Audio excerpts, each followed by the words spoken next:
na fonte da juventude. Aí eu fui ver que era o Lucas, né? Que bênção!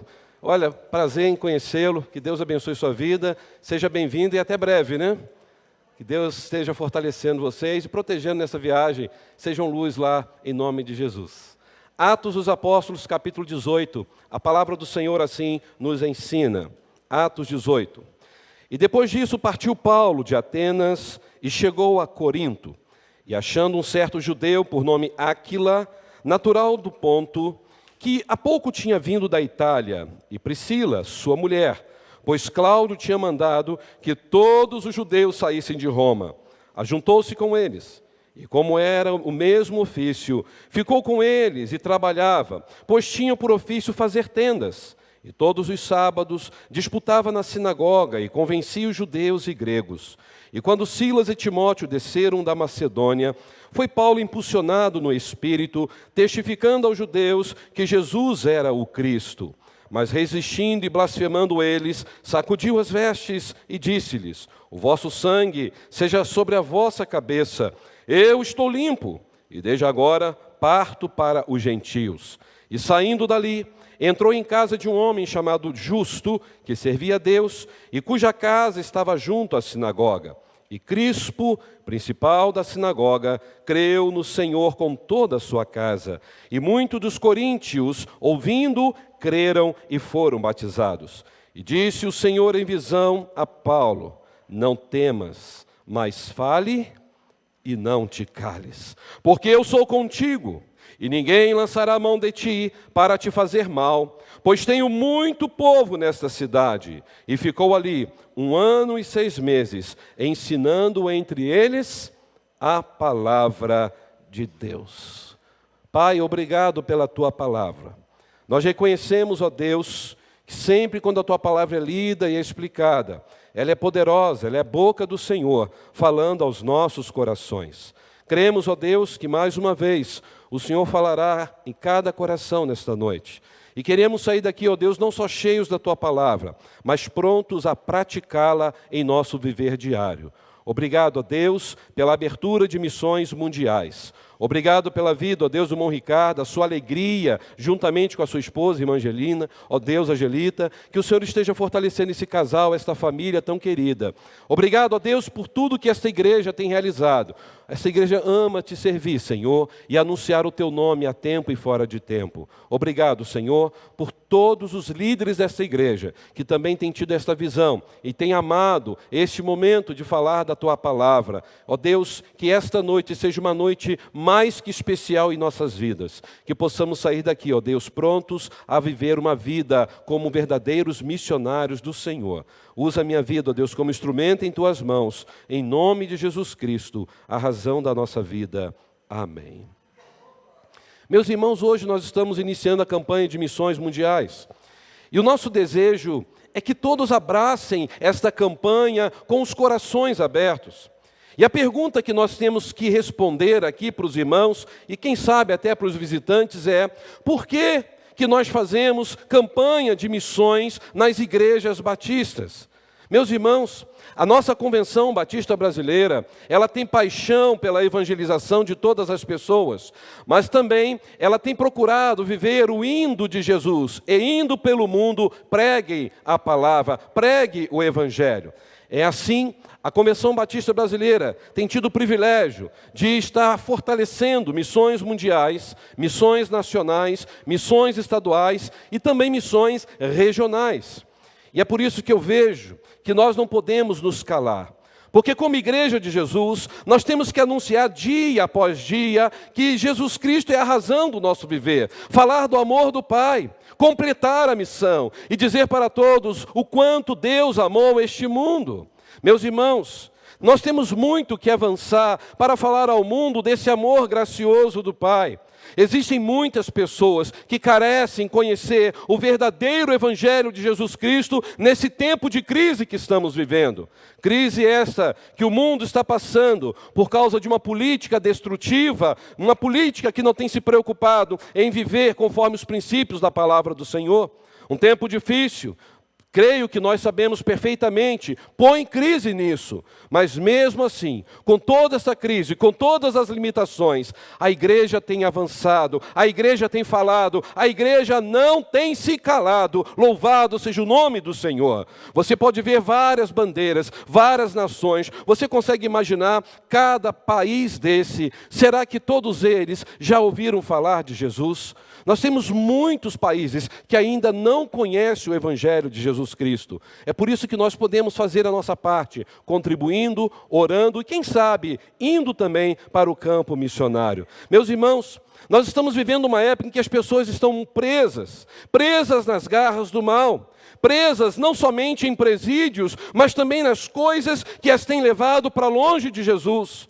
Pessoas presas na idolatria, pessoas presas em algum vício, pessoas presas em alguma mágoa sofrida, pessoas presas com o emocional destruído, pessoas presas em algum casamento em destruição, pessoas presas a uma vida financeira complicada, pessoas presas diante de uma espiritualidade medíocre, pessoas presas diante de um tipo de enfermidade que tem abatido o seu físico, que tem abatido a sua estrutura familiar. Pessoas que estão presas ao pecado. Enfim, nós estamos vivendo um período que temos visto muitas pessoas presas. E por causa disso, essas pessoas não têm conseguido ouvir a voz de Jesus que liberta todo aquele que está preso. Porque em Cristo nós somos verdadeiramente livres. Você pode repetir isso comigo? Em Cristo nós somos verdadeiramente livres. E meus irmãos, nós como igreja temos que ser sal e luz. O mundo precisa conhecer quem é este nosso libertador, quem é esse que nos tirou das trevas para a sua gloriosa luz. E é por isso que quando nós lemos a palavra de Deus, nós encontramos muitas lições preciosíssimas para o nosso coração. E aqui está um desses textos. O apóstolo Paulo, para mim, é um grande exemplo de um bandeirante do cristianismo, porque Paulo, ele não parava um minuto sequer na obra de evangelização. O apóstolo Paulo queria dizer para o mundo quem era o libertador da sua alma, quem era o Senhor da sua vida, quem foi aquele que transformou a sua história de um homem perseguidor para um homem que estava sendo perseguido por anunciar a Jesus Cristo.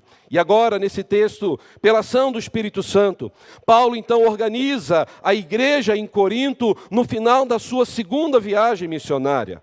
E meus irmãos, Paulo passou 1 ano e 6 meses pregando a palavra de Deus naquela grande cidade, conforme nós acabamos de ler no versículo 11. E a Bíblia nos ensina que logo depois, Paulo se dirigiu para a cidade de Éfeso, na Ásia Menor, de onde ele enviou uma carta à igreja de Corinto, a tão famosa carta de 1 aos Coríntios. E o que é interessante, meus irmãos, é que Paulo adotou deliberadamente a política de evangelizar os grandes centros urbanos do seu tempo. Meus irmãos, o Espírito Santo levou Paulo a ter essas atitudes. Paulo era um missionário por excelência. E vejam, meus irmãos, que na sua primeira viagem missionária, ele visitou Salamina, Pafos, no Chipre, depois Antioquia da Pisídia, Icônio, Listra, Derbe, na Galácia. Paulo, na sua segunda viagem, ele pregou em Filipos, Tessalônica, em Bereia. Lá em Bereia ele foi chamado de tagarela, falador demais, mas mesmo assim ele continuava anunciando Jesus Cristo. E aí ele foi para Atenas e Corinto, na Caia. E o que é interessante, meus irmãos, que durante a maior parte da terceira viagem missionária de Paulo, ele se concentra em Éfeso. E é bom destacar aqui que Corinto e Éfeso foram as 2 cidades mais importantes que Paulo visitou no decurso da sua obra missionária. E aí cabe uma pergunta: por quê? Por que Paulo centraliza os seus esforços nessas cidades? Meus irmãos, o apóstolo Paulo era um homem cheio do Espírito Santo. E ele soube ser um missionário estratégico. Ou seja, Paulo ele viu, pela ação do Espírito Santo de Deus, que Corinto, nesse contexto, era o grande centro comercial. Que Corinto era a importante cidade grega, porque era o ponto de parada dos viajantes do mundo inteiro. Ou seja, Corinto, neste contexto, era um polo de missões mundiais. Meus irmãos, era um mercado de fama mundial. Corinto era um lugar que controlava o comércio em todas as direções, não apenas de norte a sul por terra, mas também de leste a oeste pelo mar. Então Corinto se tornou numa grande metrópolis que tinha 2 portos. E era uma cidade conhecida como cidade dos navegadores e dos mercadores. Ou seja, muito dinheiro circulava, muito comércio e automaticamente muitas pessoas frequentavam a cidade e pessoas do mundo inteiro. As feiras que tinham lá eram sempre repletas de produtos estrangeiros. Irmãos, e ao mesmo tempo Éfeso não ficava atrás porque queria competir com Corinto. Era famosa pelo seu comércio, era conhecida como o mercado central da Ásia. Então Paulo, ele ficou colocando a sua estratégia missionária, Corinto e Éfeso. E aí a gente começa a entender por que Paulo estava fazendo isso. Porque além de ter o fluxo do mundo inteiro ali também era o centro da religião mundial. Porque ali tinha o templo da deusa Diana, uma das 7 maravilhas do mundo. Meus irmãos, o mundo antigo via o templo da deusa Diana como algo sobrenatural, algo poderoso. As pessoas almejavam conhecer o templo da deusa Diana. E isso atraía turistas religiosos de toda a parte do planeta. É por isso, meus irmãos, que essas 2 cidades eram absolutamente estratégicas. Paulo tinha, pela ação do Espírito Santo de Deus, uma visão para perceber isso. Irmãos, Paulo, além de ser um missionário fiel, ele era um missionário relevante. Estrategicamente, ele começou a selecionar e ver essa cidade sendo evangelizada, nós vamos ter força para evangelizar outras que estão ao redor. Olha só como o Espírito Santo trabalhou no coração de Paulo. E os irmãos olham para esse texto e começam a ver que por causa disso, o apóstolo Paulo começou a sofrer perseguições. Meus irmãos, Paulo permaneceu ali quanto tempo, conforme nós lemos? 1 ano e 6 meses. E foi esse período suficiente para Paulo anunciar a Cristo e formar ali a igreja em Corinto. Irmãos, o Espírito Santo revelou a Paulo que a localização geográfica dessas cidades iria ajudar e muito na pregação do Santo Evangelho. Irmãos, Corinto ficava perto de Atenas, a grande capital da Grécia, e também capital intelectual do mundo. Paulo era um homem que era poliglota, falava muitos idiomas, e Paulo também, além de poliglota, ele era filósofo, um homem criado aos pés de Gamaliel, um homem que entendia muito a filosofia socrática, aristotélica e platônica, ou seja, era a pessoa preparada por Deus para ser o primeiro e grande missionário de missões mundiais naquele tempo. Irmãos, Corinto era banhado por 2 importantes mares de rota comercial, o Mar Egeu e o Mar Jônico. E o que é interessante ainda, que cerca de 3 quilômetros ao norte de Corinto, ficava um porto de Léquio, que recebia navios da Itália, da Espanha, do norte da África. Havia também, irmãos, o porto no lugar chamado Cencreia, localizado a 11 quilômetros ao leste de Corinto. E esse porto possibilitava o tráfego marítimo para o Egito, Fenícia e a Ásia Menor. Agora dá para os irmãos entenderem por que a cidade de Corinto era o ponto estratégico de missões mundiais. Eram pessoas oriundas do mundo inteiro, pessoas que fervilhavam as ruas e as praças de Corinto. Meus queridos irmãos, Corinto era o corredor do mundo, então era a bola da vez para missões mundiais. Além daquele comércio robusto, era uma cidade florescente com respeito à cultura. E assim quando Paulo chegou em Corinto, que era um homem com tanta cultura, com tanto conhecimento filosófico do que Paulo então chegou a uma cidade que era nova, uma cidade recentemente reconstruída. E é interessante que nas pesquisas feitas eles falam que a igreja tem maior probabilidade de crescer quando ela está numa cidade florescente, uma cidade que está sendo restaurada, do que uma cidade antiga, onde a tradição religiosa está arraigada. A igreja cresce muito mais quando a cidade está realmente vivendo franco crescimento. E aí Paulo, ele entendeu do florescimento da cidade de Corinto. E assim, foi um campo fértil para semear o Evangelho e para plantar uma igreja. Isso era uma visão estratégica que o Espírito Santo deu ao apóstolo Paulo. Meus irmãos, o Evangelho precisava ser anunciado com urgência. Porque nesse contexto em que a cidade era nova, era uma cidade rica, próspera, algo terrível também acontecia. Porque a religião lá em Corinto estava se misturando com a imoralidade sexual. Vocês vão ver em Corinto a deusa Afrodite, considerada a deusa do amor. ela era adorada, ela tinha o seu templo sede, lá na Acrópole, na parte mais alta da cidade. E pela história nós vemos que aquelas prostitutas cultuais, elas desciam e subiam aquelas escadas próximo ao mar, chamando os marinheiros, chamando os mercadantes para entrar ali. E assim eles misturavam pessoas que tinham fé em vários deuses, com a fé delas, misturando com a vida imoral, sexualmente falando. E alguns estudiosos afirmam que havia ali naquele local 10.000 mulheres que estavam neste culto de prostituição que elas viviam diante da deusa Afrodite. Prostitutas cultuais, isso Paulo teve que lidar. Por isso que quando Paulo escreve 1 Coríntios, Paulo puxa a orelha da igreja justamente porque a igreja estava sendo formada numa cidade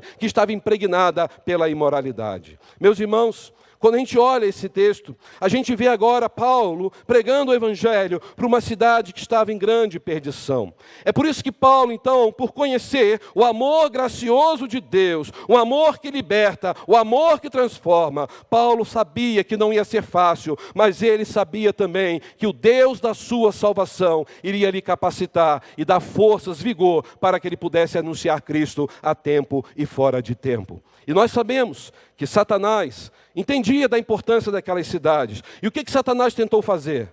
Ele tentou de todas as formas calar a voz do apóstolo Paulo, mas ele não pôde calar, porque Paulo era de Jesus Cristo, e Jesus Cristo é maior, Jesus Cristo é poderoso, Jesus Cristo é o general imbatível. Então Paulo sabia perfeitamente que os planos de Deus jamais seriam frustrados. Os planos de Satanás sim foram frustrados, mas o de Deus não.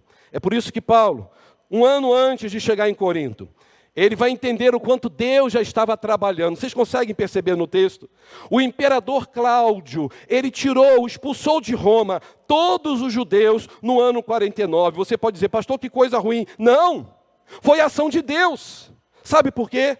Porque se o imperador Cláudio não tivesse feito isso, esse casal tão incrível na história da igreja, Priscila e o seu esposo Áquila, eles não teriam então deixado a Itália, deixado Roma para morar em Corinto. Olha só, Deus agindo nos bastidores, Deus trabalhando, porque os planos de Deus são perfeitos e são eternos. Sabe o que significa? Aquilo que diz Filipenses 1,6, o Senhor começou uma boa obra, e Ele há de completá-la até a volta de Cristo Jesus. Quando Deus começa uma boa obra na nossa vida, Ele termina. Você pode ter essa certeza nessa noite? Deus começou uma boa obra na minha vida e Ele vai terminar. Meus irmãos, foi exatamente nesse tempo que Paulo, exercendo o seu ministério pastoral, ele teve que exercer de modo parcial. Por quê? Se você olhar em Atos 18, verso 2, Paulo ele era fazedor de tendas. Paulo era um construtor. E aí Paulo conhece Priscila e seu esposo Áquila, evangelizou os dois, e eles também, diz o texto, tinham a mesma profissão. Ou seja, também construíam, eram fazedores de tenda. Você vê em Atos 18, verso 3. Qual oportunidade? Paulo aproveitou aquele casal querido e falou do amor de Deus. Irmãos, mais tarde, as ofertas missionárias chegaram até Paulo. E aí sim, Paulo pôde deixar de fazer tendas, deixar de ser construtor, para se dedicar integralmente ao ministério da palavra. E essas ofertas, irmãos, foram enviadas das igrejas da Macedônia para Paulo, porque eles fizeram uma forte campanha de missões mundiais para ajudar Paulo, para que Paulo pudesse ser bênção em Corinto e em todas as viagens missionárias. Vocês conseguem imaginar se Paulo tivesse que passar o resto do seu ministério trabalhando, fazendo tendas, construindo? Paulo não ia ter tempo para se dedicar ao ministério. É por isso que Paulo se transformou no maior pregador, porque ele estava falando o tempo todo e a igreja sustentava. E como que a igreja sustentava? Através de campanhas missionárias. Foi a partir daí, irmãos, que Paulo se dedica integralmente. E você encontra isso em 2 Coríntios 11, verso 8 e o verso 9, como também Filipenses 4, versículo 15. Meus irmãos, Paulo ele não pregava por dinheiro, isso é claro. Se fosse por dinheiro, jamais ele ia ser pregador, ele ia continuar construindo. Paulo pregava com a autoridade do Espírito Santo. Irmãos, Paulo tinha certeza que aquilo que ele anunciava era muito maior e mais importante do que ser um construtor. Só que Paulo tinha gastos. Toda viagem missionária tinha gastos. Ele precisava de ajuda. E por incrível que pareça, as igrejas que mais ajudaram o apóstolo Paulo, até hoje, as igrejas que mais têm tido visão são as igrejas mais pobres. São as igrejas que menos têm condições, são as que mais levantam ofertas. Irmãos, recentemente fiquei sabendo de uma igreja em Minas, de um amigo meu, que tem cerca de 62 membros. Aquela igreja levantou em missões nacionais no ano passado R$23 mil. 62 ou 63 membros. Vocês conseguem imaginar? Para eles aquilo ali é algo muito, mas muito maior do que poderiam imaginar. Mas eles fizeram campanhas, fizeram bolo, cantinas, eles abraçaram o projeto missionário, bazares, leilão missionário, mas tudo eles fizeram por amor a Cristo. Era a paixão do coração deles, como até hoje é, anunciar a Cristo a tempo e fora de tempo. E foi com o apoio das igrejas da Macedônia que Paulo pôde pregar com mais tranquilidade, porque ele tinha o que comer e tinha como pagar as suas viagens. E a pregação que Paulo anunciava, irmãos, não era uma pregação qualquer, era a mensagem da cruz. A mensagem que Paulo pregava era do amor gracioso de Deus. Só que, meus irmãos, ao anunciar a Cristo, os judeus ficaram escandalizados. Os gentios acharam que aquilo era loucura da parte de Paulo. E você vê isso em 1 Coríntios 1, verso 23. Porque, na verdade, quando Paulo falava de um Messias que foi crucificado, de um Messias que foi humilhado, de um Messias que morreu, eles começaram a pensar o seguinte: esse não é o Messias que nós esperamos. Porque na cabeça de um judeu, o Messias tinha que ser um vencedor. O Messias tinha que ser aquele que iria tomar o trono de Israel das mãos de Roma e declarar o poder de Davi. E aquele momento de grande nostalgia imperava o coração dos judeus. Para eles, o Messias crucificado não era o Messias dos seus corações. É por isso que eles zombaram do apóstolo Paulo. Eles não entendiam que Cristo tinha vencido a morte, mas eles falavam: vocês estão pregando um Cristo que não é o nosso Messias. Irmãos, na verdade eles queriam o Messias conquistador, mas eles não entendiam do Messias que verteu sangue no Calvário, o Messias que se fez maldito por amor a toda a humanidade. É por isso que a palavra da cruz se transformou loucura para aqueles que se perecem. E é aqui, meus irmãos, que começa a ferrenha oposição dos judeus diante do apóstolo Paulo. Eles fizeram de tudo para que Paulo calasse a sua voz. Veja o que diz no versículo 6 de Atos capítulo 18. Os judeus fizeram tanta coisa contra Paulo, os judeus perseguiram tanto o apóstolo Paulo, os judeus zombaram tanto de Paulo, que Paulo chegou à conclusão: para mim chega! A partir de hoje, eu não prego mais o evangelho para vocês. Eu estou sacudindo minhas vestes. A partir de hoje, eu vou pregar o evangelho para os gentios. Veja o que diz Atos 18, 6. Mas resistindo, blasfemando eles, o que Paulo faz? Sacudiu as vestes e disse o quê? O vosso sangue seja sobre a vossa cabeça. Ou seja, eu não tenho mais responsabilidade sobre vocês. Vocês não entenderam a lei de Deus. Vocês estão rejeitando o Messias verdadeiro. Eu estou limpo, ou seja, eu cumpri o meu papel. Eu preguei o evangelho para vocês. Desde agora, eu parto para quem? Para os gentios. Ou seja, a partir de agora, não faço mais missões nacionais. Agora eu faço missões mundiais. Meus irmãos, Paulo ficou tão desgastado com seus irmãos judeus que ele resolveu sacudir as suas vestes. E isso, no contexto judaico, sacudir as vestes era um sentido de que a pessoa estava mostrando claramente diante de um juiz: olha, eu não tenho mais o que fazer, cumpri meu papel, a oportunidade foi dada, vocês desperdiçaram, não volto atrás. Isso é sacudir as vestes para um judeu. É por isso que Paulo escreveu no capítulo 16, também de Atos, ou melhor dizendo, de 1 Coríntios 16, verso 9, ele vai dizer o seguinte, 1 Coríntios 16, 9, uma porta grande, uma porta oportuna para o evangelho me abriu, só que existem muitos adversários. Olha lá, 1 Coríntios 16, 9, Paulo estava dizendo o seguinte: Deus abriu uma porta para mim, o evangelho está sendo anunciado, glória a Deus, mas tem um problema, eu tenho muitos adversários. Sabe o que vai acontecer com Paulo depois que ele decidiu pregar o evangelho só para os gentios? Paulo, ele começa a investir sua capacidade, suas energias naquilo que estava dando certo. Ele começou a falar de Jesus para quem estava dando crédito à palavra da cruz. E essa atitude de Paulo rendeu frutos imediatos, porque os não-judeus valorizaram mais a mensagem da cruz do que os próprios judeus. Vejam que o texto falou, que nós acabamos de ler. Tício justo, um homem temente a Deus, morava do lado da sinagoga e acolheu Paulo. Ele se converteu. Crispo, líder da sinagoga, converteu-se com toda a sua família. Eu fico pensando, imagine só, tantas pessoas ao redor da nossa casa, será que eles têm sido impactados com a palavra de Deus pelo nosso testemunho? Irmãos, quantas pessoas começaram a dar crédito à mensagem da cruz e não eram pessoas que eram judias? Meus irmãos, foi a partir desse momento que muitos coríntios converteram-se ao Senhor e foram batizados. E por causa do sucesso da pregação do Evangelho aos gentios, missões mundiais na vida de Paulo foi uma grande realidade, mas os judeus continuaram se opondo ao apóstolo Paulo. A tal maneira que Paulo começou a pensar, é melhor eu parar. É melhor eu desistir. Eu acho que eu não vou mais pregar nessa cidade. E foi aí que Deus, em visão, naquela noite, falou o que para Paulo? Olha que palavra tremenda que Deus disse para Paulo. Atos 18, verso 9 e 10. Paulo, não temas, Paulo. Pelo contrário, fala e não te cales. Vamos falar juntos? E disse de noite o Senhor em visão a Paulo, não temas, mas fala e não te cales. E qual a promessa que Deus deu para ele? Eu estou contigo, verso 10. Ninguém ousará fazer-te mal, porque eu tenho muito povo aqui nesta cidade.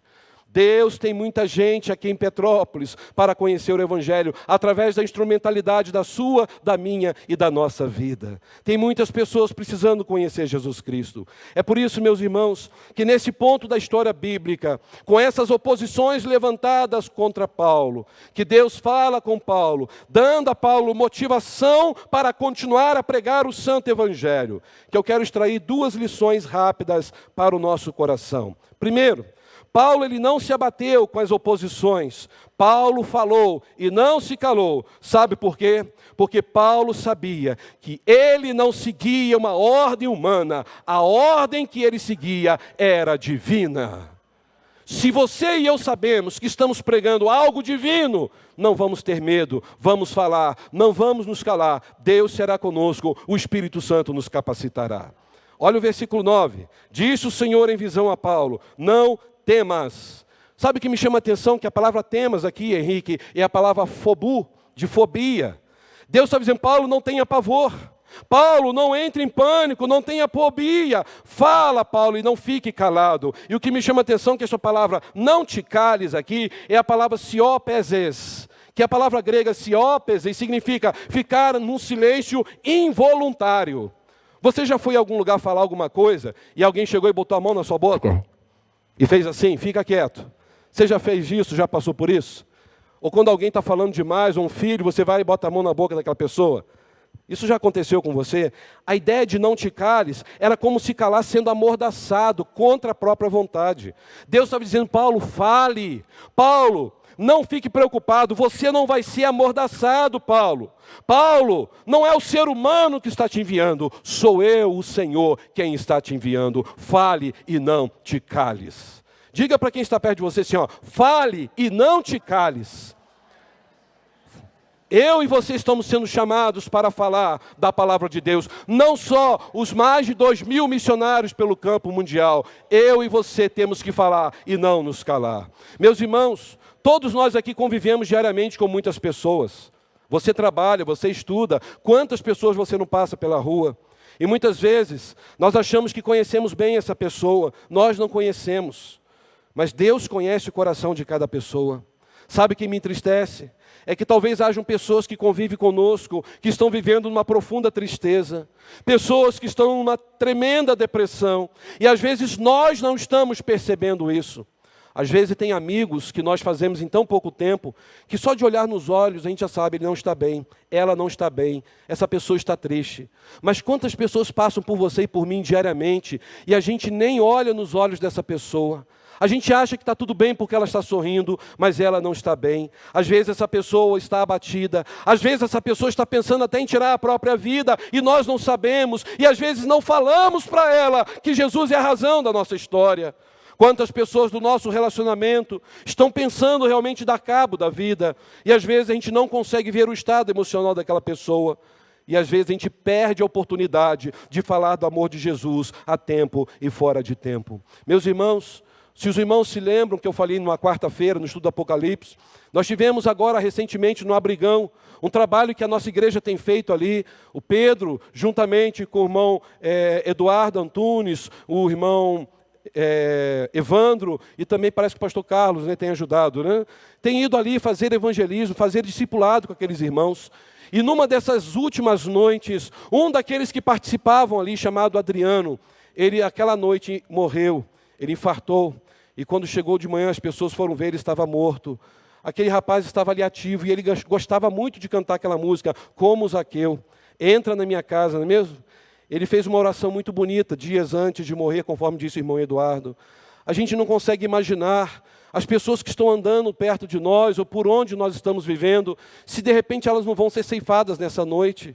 Quantas pessoas que convivem conosco, e a gente acha que uma hora eu vou ter oportunidade, eu fiquei com vergonha, eu fiquei sem jeito. Nós precisamos falar e não nos calar, temos que falar a tempo e fora de tempo, porque não é uma ordem do pastor Wellington, não é uma ordem da Convenção Batista Brasileira, é uma ordem divina, é Deus quem nos comissionou. Meus irmãos, nós temos que falar do amor de Jesus, porque foi esse amor que nos transformou, foi esse amor que trouxe esperança na nossa vida. Se os irmãos não sabem, de acordo com a OMS, Organização Mundial de Saúde, mais de 1 milhão de pessoas cometem suicídio por ano no mundo.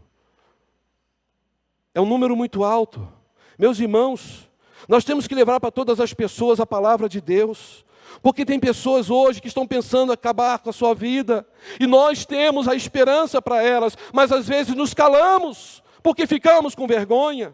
Porque falamos, não, isso é coisa para o pastor, isso é coisa para quem fez teologia, isso é coisa para missionário. Não, todo crente em Jesus é chamado para proclamar a Cristo a tempo e fora de tempo. Você vai falar, você não vai se calar, e o Espírito Santo, ele vai trabalhar na sua vida de forma poderosa e tremenda. Ele vai te usar, creia nisso. Irmãos, são tantas pessoas que estão ao nosso redor, pessoas acostumadas a viver no pecado, pessoas que banalizaram a ética, a moral, pessoas que estão bebendo, se drogando, procurando alívio, prazer, e essas pessoas precisam entender que o maior prazer é ter Jesus como Senhor absoluto das suas vidas. Quantas pessoas estão morrendo hoje no mundo das drogas, pessoas que bebem, como nós temos visto hoje o Brasil, é considerado campeão em morte de acidentes de trânsito. Quantas pessoas morrem por dia no Brasil? Mais de 100 pessoas, ou seja, só hoje no Brasil, mais de 100 pessoas morreram em território brasileiro em acidente de trânsito. Vocês conseguem imaginar? Muitas dessas pessoas perderam suas vidas por causa do uso errado do celular ao volante, por causa das drogas, por causa da bebida, por causa de uma briga conjugal ao volante. E o pior, muita gente morrendo, indo para o inferno sem conhecer Jesus Cristo. Meus irmãos, falar de Jesus não é um hobby. Falar de Jesus é uma ordem divina. Nós não podemos rejeitar isso, irmãos. Não é obrigação somente do pastor. É a pessoa trazer um visitante e falar, pastor, agora é contigo, porque eu trouxe o visitante. Mas você já falou de Jesus para esse visitante? Antes de trazê-lo aqui? A obrigação de falar de Cristo é de todo crente. A gente fala primeiro com a nossa vida, depois com as nossas palavras. Meus irmãos, tem muita gente que não sabe o que significa viver com Cristo. É por isso que nós temos que falar, porque Jesus pode mudar vidas. Eu não posso me calar. E o incrível, meus irmãos, que temos vivido momentos que durante o nosso dia a gente faz tantas coisas, a gente chega em casa à noite e muitas vezes a gente nem se lembra do que almoçou naquele dia. A gente teve um dia tumultuado e a gente simplesmente falou de tudo naquele dia. A gente riu no trabalho, a gente riu na escola, a gente chorou, a gente contou piadas, a gente falou de política, de teologia, de futebol, de carro, mas a gente não falou do principal. Não falamos de Jesus Cristo, o Senhor da glória, que liberta e que dá salvação. Ah, meus irmãos, muita gente não fala porque tem medo de ser perseguido. Muita gente não fala de Jesus porque tem medo de enfrentar oposição. Paulo, ele passou por muitas oposições, perseguições, mas ele não se calou. Na verdade, perseguição produz medo. Mas vejam, meus irmãos, que após ser apedrejado em Listra, açoitado em Filipo, Paulo podia ser tentado a recuar diante dos novos embates que o levaram até Corinto. Paulo poderia falar: Senhor, acho que já deu meu tempo, né? Eu vou me aposentar. Em vez disso, diante de tanta oposição, Paulo recebe uma ordem de Deus: Paulo, pode falar, não se cale. E Paulo não se calou. Sabe por quê? Porque se Paulo tivesse se calado, Tito, Crispo e toda a sua família não teriam ouvido falar de Jesus pela boca do apóstolo Paulo. Meus irmãos, a nossa pregação deve prosseguir, mesmo diante da oposição. Por mais implacável que seja, nós temos que dizer: Jesus é a razão da minha vida. E Jesus quer ser a razão da sua vida. E aí eu posso dizer para as pessoas com grande alegria: Ele me libertou, eu sou livre e Ele também quer fazer de você alguém verdadeiramente livre para sempre. Paulo recebe uma ordem e ele obedeceu, porque era uma ordem divina. Nós temos essa ordem nesta noite. Vamos falar e não vamos nos calar. A última lição. Paulo falou e não se calou, porque Deus prometeu sua presença constante. Vamos repetir? Porque Deus prometeu sua presença constante. Você crê que Deus está aqui entre nós? Você crê que Jesus está em nós? Veja comigo o verso 10, a promessa de Deus para Paulo: eu sou contigo. Para mim só essa palavra aqui já é suficiente para a minha vida. Eu sou contigo. Ninguém lançará a mão de ti para te fazer mal, porque eu tenho muito povo nesta cidade. Meus queridos irmãos e amigos, a presença de Deus é o nosso escudo protetor. Quando nós estamos sob as asas do onipotente Deus, não precisamos temer. Quando nós estamos escondidos em Cristo, em Deus, nós estamos também protegidos pelas regiões celestiais. Não teremos medo do ataque do inimigo, porque Deus sempre será conosco. E vejam, meus irmãos, e o cumprimento da profecia celestial, quando o Gálio se tornou procônsul da província romana da Acaia. Quem é esse camarada, pastor? Você lê isso no versículo 12. Ou seja, essa narrativa mostra que os judeus lançaram mão da oportunidade oferecida pela chegada de um novo governador para atacar Paulo. Olha, agora chegou um governador, esse camarada é o Gálio, foi enviado para estar aqui à frente, ele vai prender Paulo, ele vai acabar com Paulo. E olha o que acontece agora nesse momento. O que Deus falou com Paulo no verso 10, eu estou contigo, ninguém vai te fazer mal. O que aconteceu com essa ideia dos judeus, com a chegada de Gálio?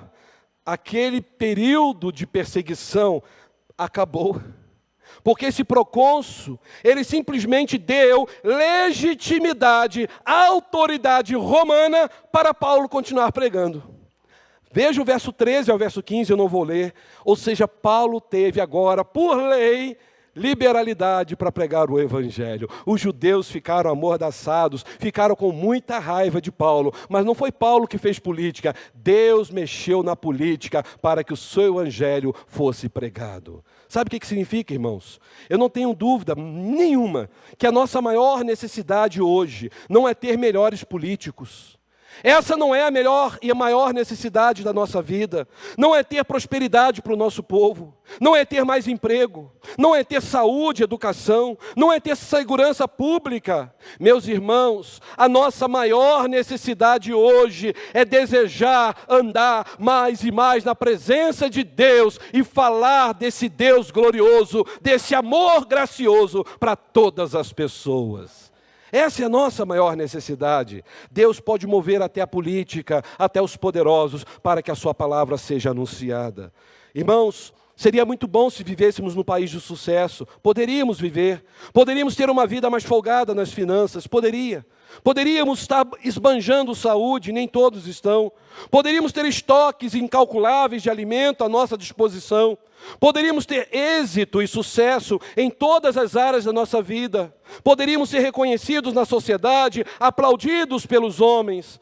Mas se não tivermos a presença de Deus na nossa vida, a nossa vida não terá sentido nenhum. É por isso, meus irmãos, que se Deus não estiver presente em nós, nós continuaremos na mesmice de sempre. Não é a política, não é estar envolvido com alguém para nos dar uma forcinha que vai trazer alegria e realização. É quando nós nos aproximamos de Deus, é quando nós cultuamos a Deus. É por isso que tem muita gente querendo Deus, mas somente no campo da teoria, querem uma boa teologia, mas não tem uma vida espiritual completamente fincada no altar do Senhor.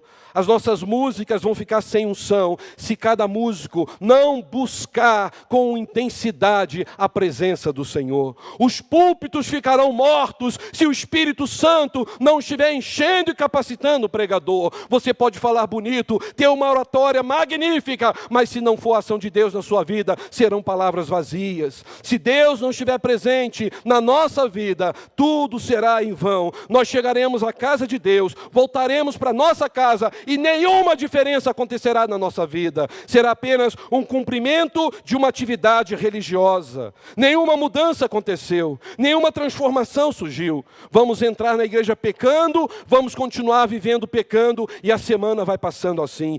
Meros religiosos. Nós vamos estar com problemas pessoais e vamos continuar com problemas pessoais. Enquanto a presença de Deus não estiver de fato na nossa vida, não teremos transformação, não teremos paz. E isso que Paulo entendeu, Deus está na minha vida, Deus está presente, eu não tenho medo algum, porque Ele jamais me deixará.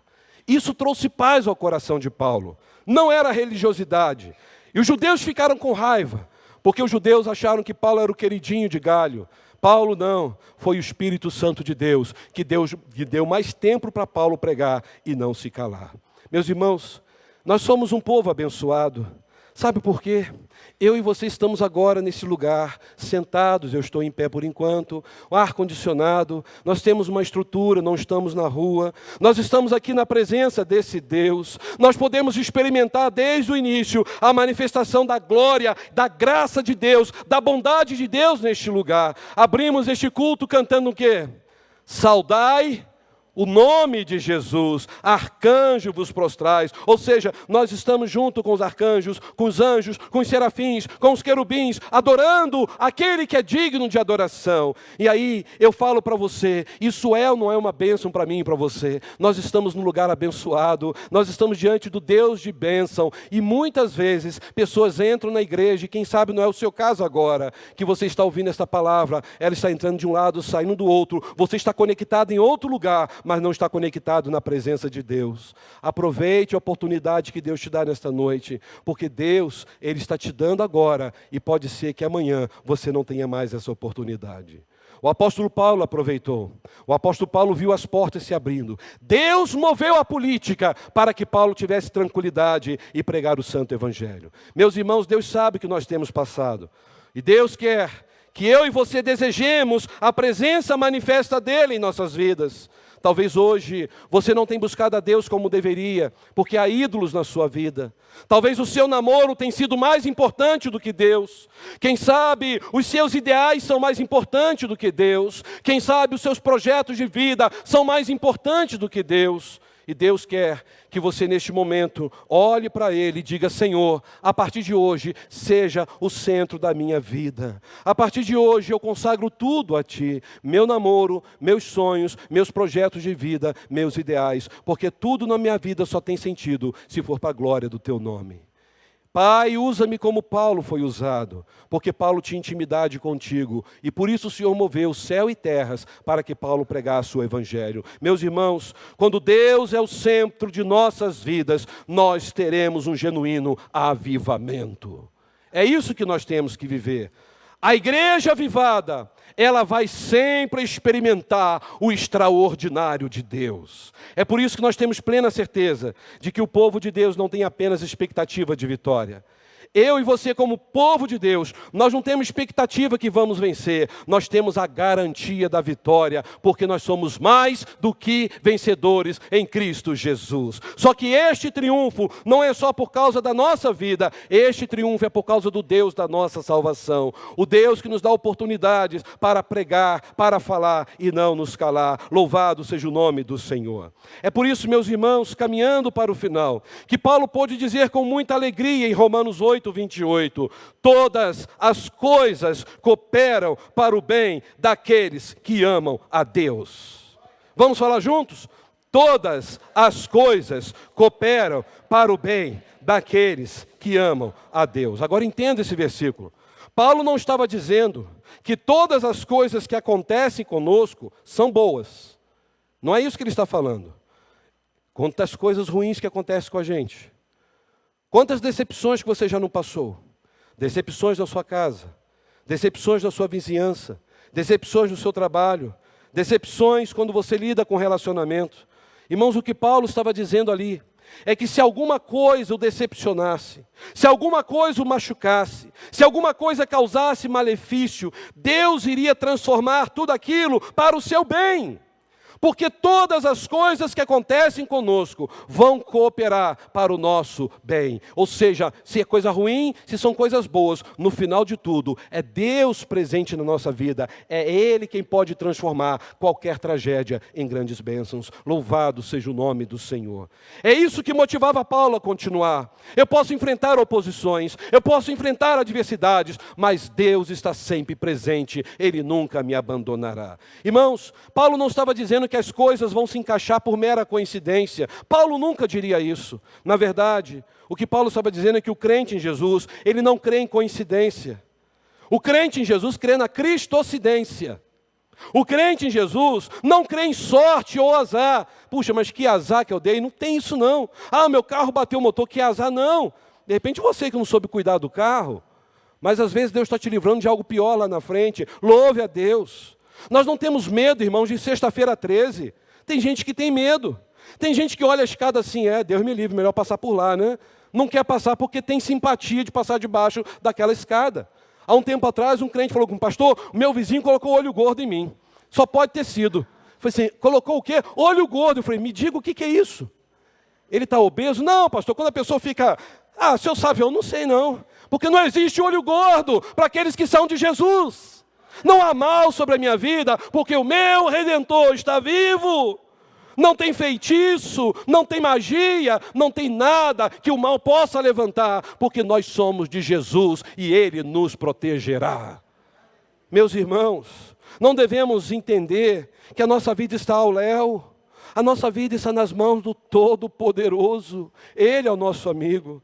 É por isso que nenhum fio de cabelo cai de nossa cabeça sem que Deus não saiba. Tudo tem um propósito. E talvez você diga, mas pastor, não é isso que eu vejo acontecer na minha vida.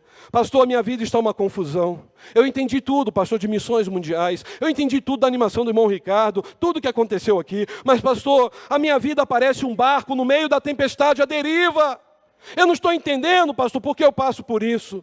Sabe, queridos, se vocês não estão entendendo o que Deus está fazendo agora na sua vida, entenda uma coisa e não duvide disso. Ele é seu Pai. Ele tem um amor gracioso sobre a sua vida. Ele te ama muito. Ele tem um propósito sobre a sua vida. E mesmo que você esteja sofrendo hoje, não entenda, saiba de uma coisa, tudo culminará para um futuro maravilhoso na minha e na sua história. Não pare, não fique agora paralisado. Entenda alguma coisa, você pode não compreender por que você está passando por isso, mas no final será para o seu bem. No final será para o nosso bem. Meus irmãos, não procuremos entender o que está acontecendo, procuremos conhecer mais e mais Deus Todo-Poderoso. Não procure saber por que isso aconteceu com você. Conheça mais a Deus, tenha mais intimidade com Deus. Era isso que Paulo tinha, esse era o desejo de Paulo. Por isso que Paulo falou e não se calou. Deus era presente na vida dele. As oposições continuaram. Paulo foi preso. Paulo morreu por causa do Evangelho. Mas antes de ser decapitado, Paulo tinha impactado a vida de muitas pessoas. E ele pôde dizer, combati o bom combate, acabei a carreira e guardei a fé. Filipenses 1, 21 a 23, Paulo fala: prefiro morrer e estar com Cristo, o que é muito melhor para mim. Quem sabe nessa noite você esteja guardando suas energias para uma aposentadoria feliz. E quem te garante que você vai viver a aposentadoria? Se você partir esta noite, o que adiantou planejar tanto a sua aposentadoria? Tudo você só coloca lá: não, quando me aposentar, eu me envolvo mais na igreja. Quando me aposentar, vou ser mais fiel. Quando me aposentar, quem sabe eu vou para o campo missionário. E se essa aposentadoria nunca chegar, você perdeu o privilégio de servir a Deus diariamente. Entenda, queridos, que Deus está te chamando nesta noite para falar e não se calar. Ele não quer te usar amanhã, Ele quer te usar hoje, agora. E Ele só faz isso com quem tem intimidade constante com o Senhor. Deus nunca te abandonará. O mundo precisa conhecer Jesus. Eu e você somos chamados nesta noite para dar o nosso melhor para missões e falar: Senhor, use a minha vida, use meus dons, use meus bens. Eu me coloco à disposição para te servir, Senhor. Você tem esse chamado. E quem sabe você já não tem esse chamado há muito tempo para o ministério, e você está sempre deixando: uma hora eu faço. Quem sabe um dia, e Deus está te dizendo: é agora, eu quero te usar hoje. Você será um instrumento de bênção nas minhas mãos. Quantas pessoas estão sem esperança ao seu redor, e você tem deixado de anunciar a Jesus Cristo. Deus, Ele promete estar com você e comigo todos os dias, até a consumação dos séculos.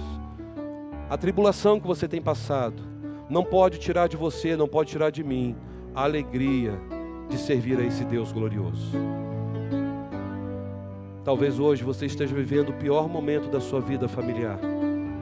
Este é o momento que Deus quer te usar para ser bênção na sua casa.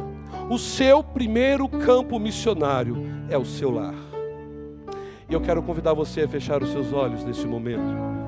Talvez você entrou aqui nessa noite e você saiu de casa hoje sem esperança, sem alegria. Você está abatido. Você está realmente arrebentado por dentro. E Deus te trouxe até aqui porque Ele está dizendo para você: independente das tribulações, fale e não te cales. Você precisa falar, ter intimidade com Deus. É uma ordem divina, porque Deus dá uma promessa: eu estarei contigo em todos os momentos. Nenhum mal virá sobre a sua vida. Eu, Senhor, te guardarei. Essa certeza faz com que você possa voltar para casa hoje e, na autoridade do Espírito Santo, dizer para a sua família: há esperança para a nossa casa. Jesus Cristo é a esperança que vai mudar a história da nossa geração para sempre. Deus vai te usar, mas você precisa agora confessar os seus pecados, dizer: Deus, eu preciso de Ti. Deus, eu preciso sentir a Tua mão sobre a minha vida. Você sabe quais são os pecados que você tem cometido. Confesse-os agora, abandone-os agora e diga para Deus: Senhor, usa-me, eu vou falar, eu não vou me calar. Eu quero ser um missionário, uma missionária do Senhor, por onde quer que eu viver. Eu convido a igreja a ficar em pé. Vamos adorar o Senhor. E eu quero te convidar a sair do seu lugar e vir à frente e dizer: Senhor, usa a minha vida. Ajude-me, Senhor, para ser um instrumento de restauração na minha casa, para ser um instrumento de restauração na minha vizinhança, para ser um instrumento de restauração na minha escola, para ser um instrumento de restauração no meu trabalho, por onde eu viver. Usa-me, Senhor. Se Deus te chama, venha, consagre a sua vida ao Senhor. Eu quero orar por você.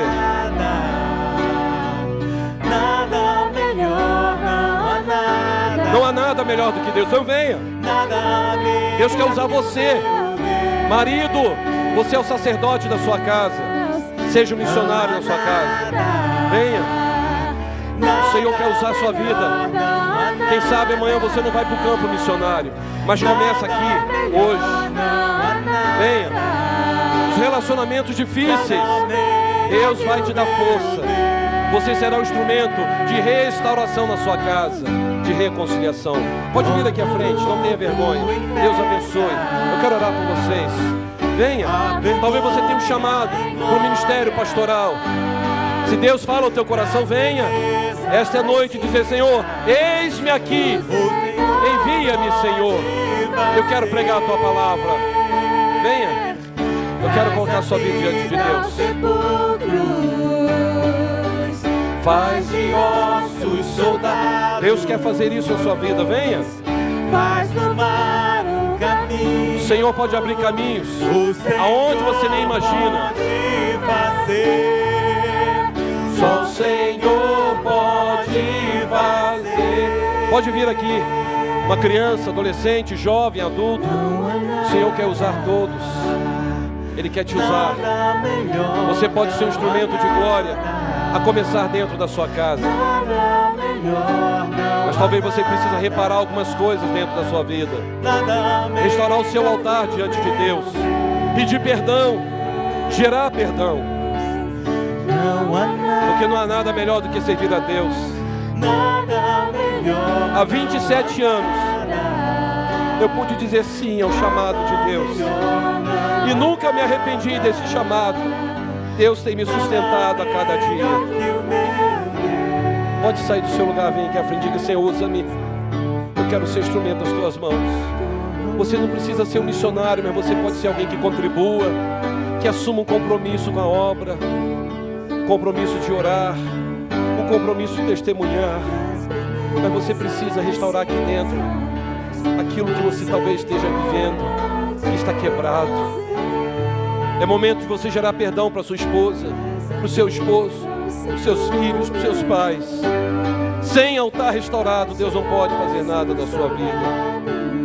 A presença de Deus precisa ser notada pelas pessoas. Fale, não te cales. Deus quer te usar, vem aqui. Eu quero orar por você, mas eu sinto no coração que há muitas pessoas ainda aqui que precisam fazer isso hoje. Amanhã será tarde demais. Venha aqui à frente, eu quero colocar sua vida diante do Senhor. Nada melhor, não há nada. Nada melhor, não há nada. Nada melhor que o meu Deus. Ó Deus, não há nada melhor do que te servir. Eu não consigo imaginar a alegria do apóstolo Paulo em poder anunciar a tua palavra, em falar do teu nome diariamente. Um homem incansável. Ele não era um homem sobrenatural, mas ele tinha um chamado sobrenatural. Obrigado a Deus, porque tudo que Paulo fez foi pela ação do Espírito Santo. Ele era um ser humano como nós. E nós queremos também, ó Deus, ser cheios do teu Espírito Santo.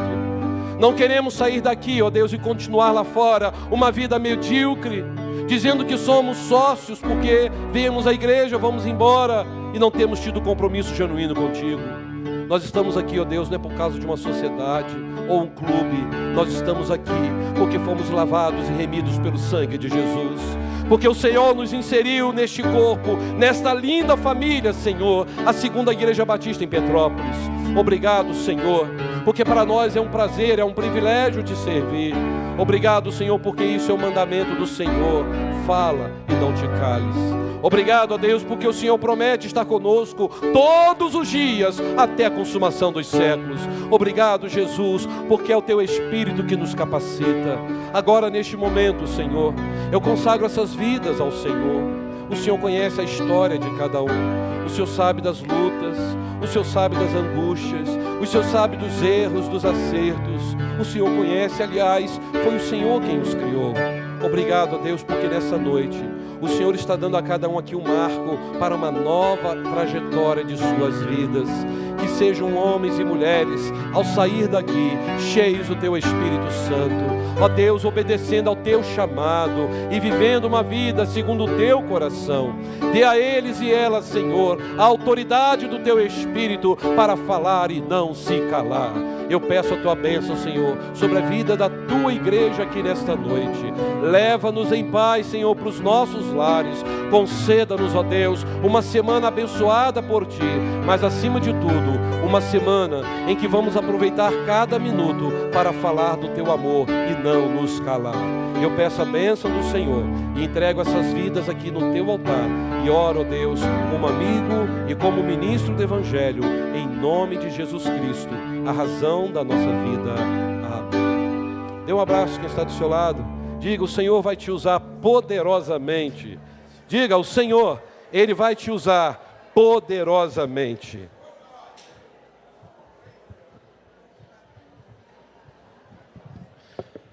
Amém.